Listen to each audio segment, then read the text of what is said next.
On the 10th day of United States-Israeli airstrikes against Iran, U.S. President Donald Trump has for the first time hinted at a possible end to the war. Speaking on Monday to the broadcaster CBS, President Trump stated that the war was as good as over, citing Iran's significant military weakening as the reason.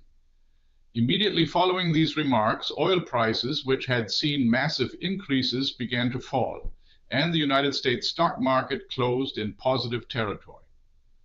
President Trump did not specify if or when the United States and Israel might cease their air attacks on the Islamic Republic.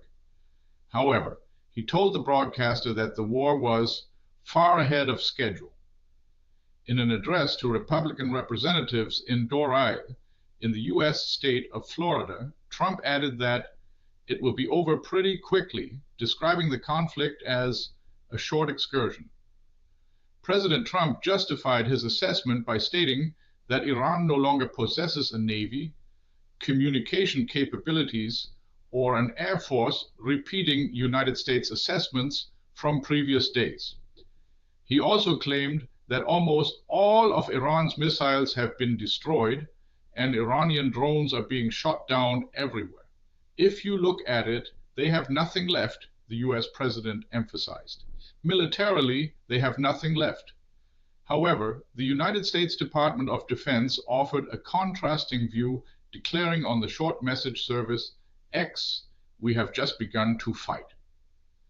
President Trump had initially estimated the war duration at 4 to 5 weeks, but also repeatedly stressed that the military conflict could last far longer. In Washington, the president's remarks were interpreted as a sign of growing disagreements between the United States and Israel regarding war strategy and the conflict's duration. Following Israeli airstrikes on the Iranian capital, Tehran, on Sunday, Republican U.S. Senator Lindsey Graham, known as a hawk, appealed to allies on X, saying, "Please be careful what targets you choose." Oil markets reacted with relief to President Trump's statements. The price for North Sea Brent crude dropped by 5.2% in electronic trading to $87.87. The U.S. West Texas Intermediate lost 7.47% of its value, trading temporarily at $84.11. On New York's Wall Street, the major indices closed in positive territory. On Sunday, the price of oil had for the first time in nearly 4 years risen above $100 per barrel.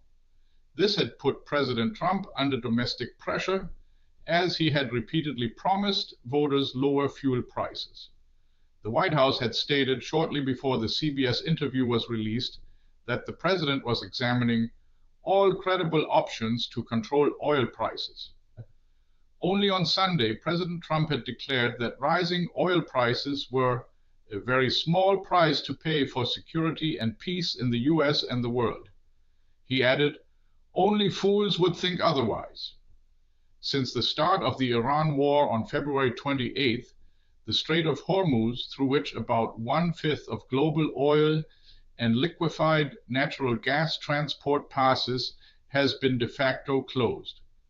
This strait, located between the Arabian Peninsula and Iran, is controlled by the Iranian military.